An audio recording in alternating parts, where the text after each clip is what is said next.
समय की बात है। एक गांव में एक कुशल परिवार रहता था। उस परिवार में सुधा जी नाम की एक वृद्ध महिला रहती थी। सुधा जी की 2 बेटे थे और बहुएं भी थी जो उसके साथ ही रहती थी। बड़े बेटे अशोक की पत्नी नम्रता संस्कारी और सरल गुण संपन्न थी। वही छोटे बेटे की पत्नी अनाया चालाक और बहुत तेज तर्रार थी। एक बार की बात है, सुधा और नम्रता मिलकर बहुत सारे लड्डू बनाकर रसोई में रख देते हैं। बहू, मैं मिश्रा जी के वहाँ कुछ काम के लिए जा रही हूँ। तुम लड्डू को थोड़ी देर बाद डब्बे में रख देना। ये बोलकर सुधा जी बाहर चली जाती है।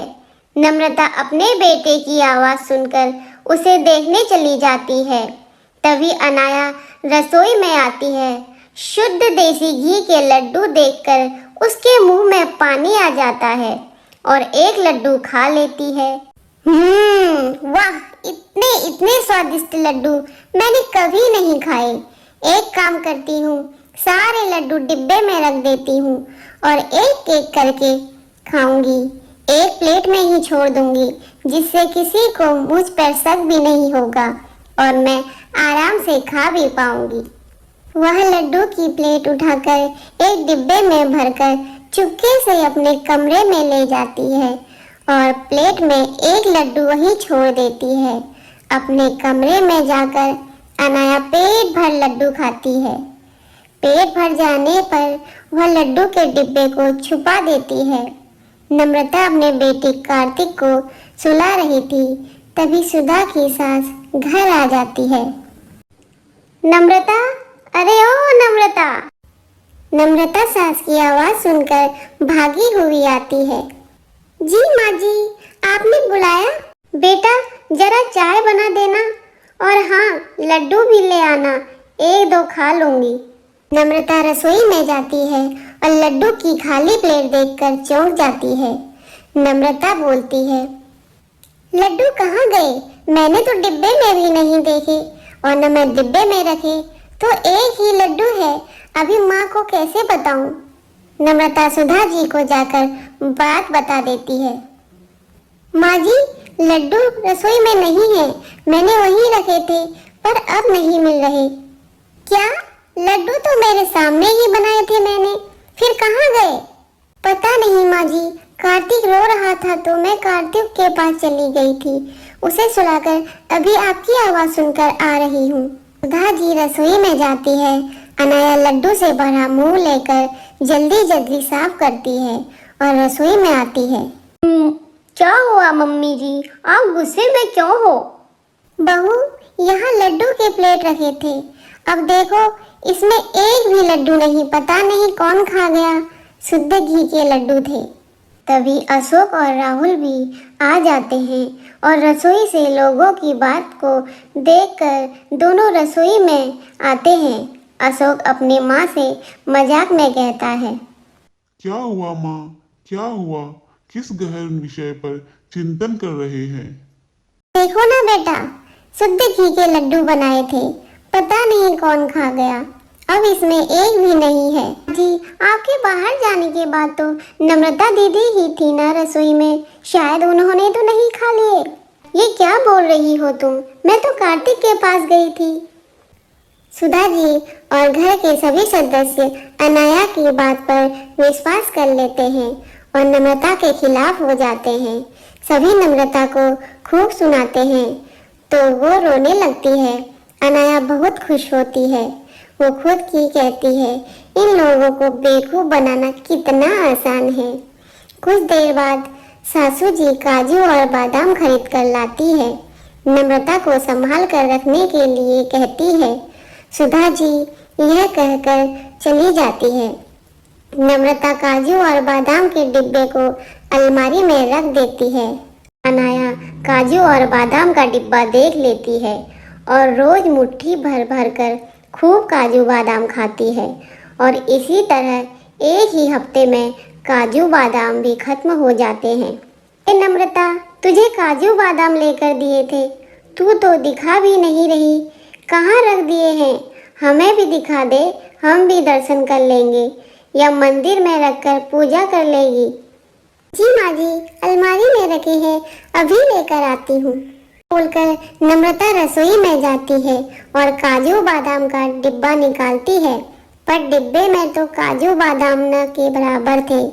ये देखकर नम्रता चौंक जाती है और रोने लगती है।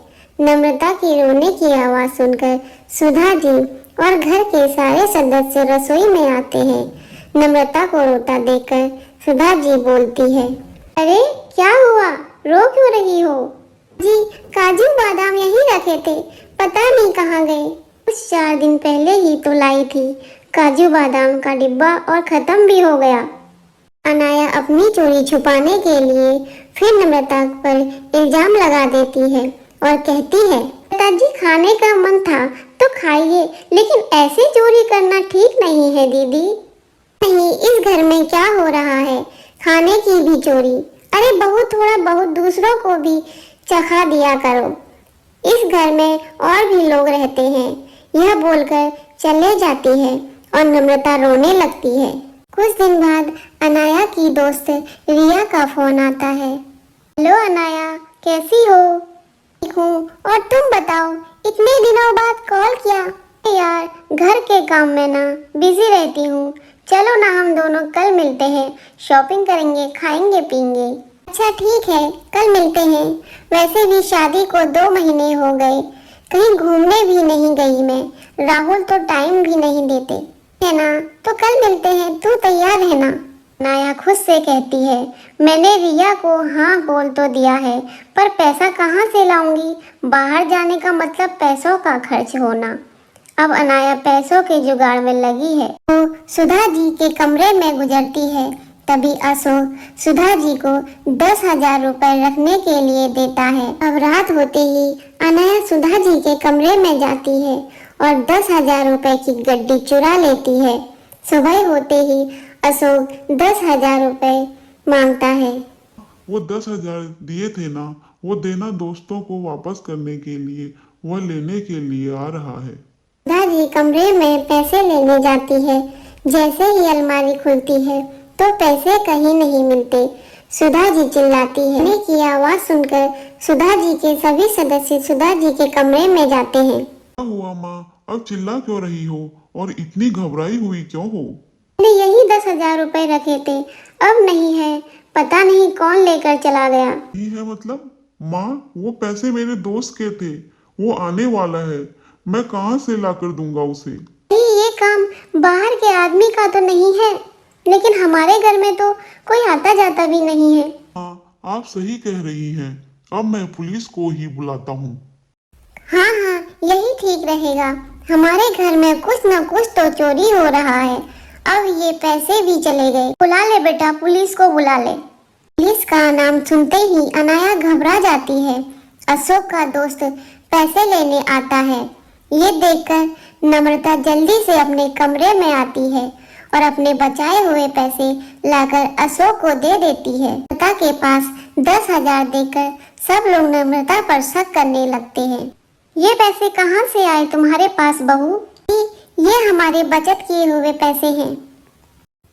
बचत किए हुए या फिर चुराए हुए? देख बहू, सच सच बता दे। दया की जान में जान आती है, वो भी नम्रता को कहने लगती है, दादी अब इसकी भी चोरी, हद हो गई, अपने ही घर में चोरी। दीदी आपको ये बात शोभा नहीं देती। तभी पुलिस आ जाती है। पुलिस को देख अनाया घबरा जाती है। पुलिस नम्रता से पूछताछ करती है और नम्रता बेगुनाह साबित होती है।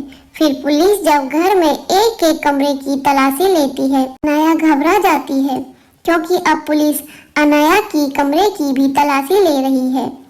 पुलिस को नोट की गड्डी अलमारी में कपड़े के नीचे रखी मिल जाती है, साथ में काजू बादाम का डिब्बा और 1-2 लड्डू भी। सब देखकर चौंक जाते हैं। अनाया फूट फूट कर रोने लगती है। माफ कर दीजिए मुझसे गलती हो गई, माफ कर दीजिए। कुछ तुमने चुराया और मेरी बहू नम्रता को दोषी बनाया।